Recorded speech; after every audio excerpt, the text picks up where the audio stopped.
వేరే కులాలు కూడా అంబేద్కర్ గారి దగ్గర అమ్మో మా వీధిలో పెట్టకూడదు, చాలా విగ్రహాల గురించి చాలా గొడవలు చెప్తారు. రీసెంట్ కూడా నేను చాలా గ్రామాలలో వచ్చా, అమ్మో మా ఇంటి ముందు పెట్టకూడదు, మా గుమ్మం ముందు పెట్టకూడదు, లేకపోతే అక్కడ పెట్టకూడదని 100 రకాలు మాట్లాడతారు.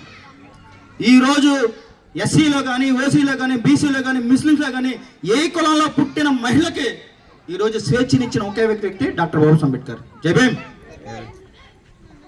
పురుషులతో పాటు సమానమైన హక్కులు ఇచ్చింది బాబాసాహెబ్ అంబేద్కర్. జై భీమ్. పురుషులతో పాటు మీరు ఎమ్మెల్యేలు అవుతారు, పురుషులతో పాటు మీరు మినిస్టర్లు అవుతారు, పురుషులతో పాటు మీరు సర్పంచ్లు అవుతారు, పురుషులతో పాటు మీరు సమానమైన హక్కులు కల్పించే వ్యక్తి అంటే కేవలం డాక్టర్ బాబాసాహెబ్ అంబేద్కర్. జై భీమ్. ఈరోజు మహిళలు బైబిల్ పట్టుకుని చర్చిలకు వెళ్ళడానికి కానీ, పూజలు పట్టుకుని గుళ్ళకి వెళ్ళడానికి కానీ అంత చూపించే చొరవ కానీ బాబాసాహెబ్ అంబేద్కర్ చూపించట్లేదు. ఎందుకంటే మీకు పురుషులతో పాటు సమానమైన హక్కులు ఇచ్చింది ఎవరు? బాబాసాహెబ్ అంబేద్కర్. ఈరోజు మొగుడు కొడితే మాకు ఇవాళ హక్కులు ఉన్నాయని చెప్పేసి స్టేషన్కి వెళ్ళి కేసులు పెడతారు. ఎలా పెడతారు మీరు? ఎవరి హక్కులు ఇస్తే పెడతారు మీరు? భారత రాజ్యాంగం రాకముందు మీ హక్కులు ఉన్నాయా? భారత రాజ్యాంగం మీకు రాకముందు మీరు వంటింటి నుంచి బయటకు వచ్చి ఉద్యోగాలు చేశారా? స్కూల్కి వెళ్ళి చదువుకున్నారా? అలాంటి సమాజం నుంచి ఈరోజు మిమ్మల్ని నడి రోడ్డుని నిలబెట్టి మీకు ఉన్నతమైన పదవులు ఇచ్చిన వ్యక్తి కూడా డాక్టర్ బాబాసాహెబ్ అంబేద్కర్. జై భీమ్. మీరు ఎవరికి రుణపడి ఉండాలి? చెప్పాలి, ఎవరు రుణపడి ఉండాలి?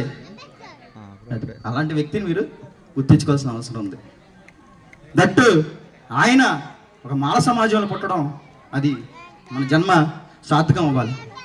ఈరోజు చాలామంది ఏంటంటే మాలల గురించి ఇంకా మాట్లాడాలంటే మాలలు ఏంటంటే మాలలో అంటే మేము అనదొరకబడినారు అంటున్నారు. కానీ ఈ దేశానికి మూల పురుషులే మాలలు. మీరు చరిత్ర తీసుకుంటే శ్రీకృష్ణదేవరాయల వంశం నుంచి, కాకతీయ సామ్రాజ్యం నుంచి, ఈ మలగావ దేవుడి కానీ ప్రతి ఒక్కరు ఏ సమాజం తీసుకున్న తర్వాత ఈ దేశంలో యుద్ధం చేసిన వీరులు ఎవడైనా ఉంటాడు మాలలే. దానివల్ల ఏంటంటే మనలో ఐక్యత ఉండదు. ఎందుకంటే ప్రతిరోజు రాజులకి పుట్టాం కదా, ఒక రాజు మాట అంటే ఒక రాజు మాట అంటే. దయచేసి మీ అందరినీ కోరేది ఏంటంటే మాలలో పేరు వెనకాల మాల రాజులు అని రాసుకోవాలని చెప్పేసి నేను సభాముఖంగా మీ అందరూ తెలియజేస్తున్నా. ఎందుకంటే మాలలో పుట్టినోడికి అర్థమైందా, ఆడికి పౌరుషం ఉంటుంది, ఆడికి ధైర్యం ఉంటుంది, వాడికి తెగింపు ఉంటుంది, దేనికైనా తెగించే దమ్ము ఆడికే ఉంటుంది.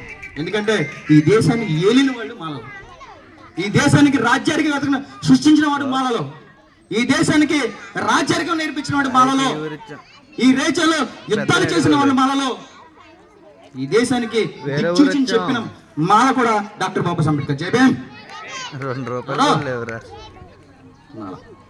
ఈ రోజు ఎస్సీ ఎస్టీ చట్టం రావడానికి తన ప్రాణాన్ని కూడా త్యాగం చేయడానికి సిద్ధపడిన కత్తి పద్మరావు గారు ఎవరు? మాల. ఎవరు? జేబీ. ఇలా చెప్పుకుంటూ పోతే చాలా ఉన్నాయి. ఈరోజు కాపులకు కూడా, ఈరోజు మనతో పాటు కాపులు అన్నున్నాడు, ఈరోజు కాపులకు కూడా 1% రిజర్వేషన్ ఇచ్చిందో తెలుసా మీకు? ఎస్సీ ముఖ్యమంత్రి అని దామోదర సంజయ్ గారు. తెలుసా మీకు? గుర్తుందా? ఎవరికైనా తెలుసా? ఎందుకంటే ఎస్సీలతో పాటు కాపుల్లో కూడా అనదర్పణ వాళ్ళు ఉన్నారు. వాళ్ళు కూడా ఏంటంటే అగ్రవర్ణాల చేతుల్లో వాళ్ళు మోసపోయి ఉన్నారు. మనతో పాటు వాళ్ళు కూడా మన సమాజంలో ఉండాలి, వాళ్ళకు కూడా మనం ఇవ్వాలని చెప్పేసి 1% రిజర్వేషన్ కల్పించే వ్యక్తి దామోదర సంజయ్ గారు.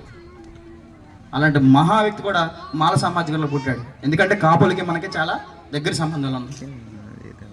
మనతో పాటు పోరాటం చేశాడు. కెర్లమూడిలో ఆయన విగ్రహం పెట్టాడు, అంబేద్కర్ గారి విగ్రహం. ముద్రగడ పద్మనాభ గారు, ఆయనకేం సమాజం? అంబేద్కర్ విగ్రహం గారు తాగితే సమాజం ఏంటి? ఆయన సంబంధం ఏంటి? కానీ ఏంటంటే అంబేద్కర్ గారి వాల్యూస్ ఏంటో తెలుసుకున్నారు.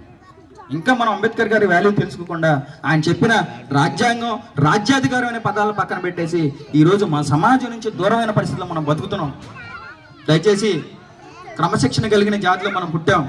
ఆ క్రమశిక్షణతో పార్టీలతో లేకపోతే నాయకులతో వేరే వాళ్ళతో పడి వాళ్ళ గ్రూప్గా వీళ్ళ గ్రూప్గానే ఉండి గొడవలు పడి దెబ్బలాట్లు పెట్టుకుని మన జాతిని విచ్ఛిన్నం చేసుకునే పరిస్థితులు ఉండొద్దని చెప్పి నేను తెలియజేస్తూ,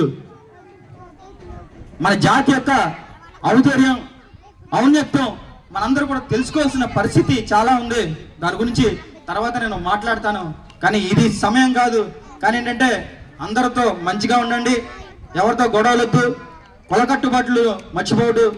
అంబేద్కర్ గారి ఆలోచన విధానంతో మీరు అందరికి ముందుకెళ్ళాలని తెలియజేస్తూ మరొకసారి నేను కాశీ గారికి నా హృదయపూర్వక జైలు తెలియజేస్తానండి. ఇంత ఘనంగా అంటే చాలా మంది కూడా విగ్రహాలని కూల్చేసే పరిస్థితుల నుంచి విగ్రహాలు నిర్మించే టైంకి అనలాంటి వాళ్ళు ముందుకు రావడం అనేది శుభపర్ణంగా తెలియజేస్తూ మీ అందరికి కూడా నాకు ఈ అవకాశం ఇచ్చిన మీ అందరికి నా హృదయపూర్వక జై భీమ్, జై భారత్, జై మాల్సిన. Thank you.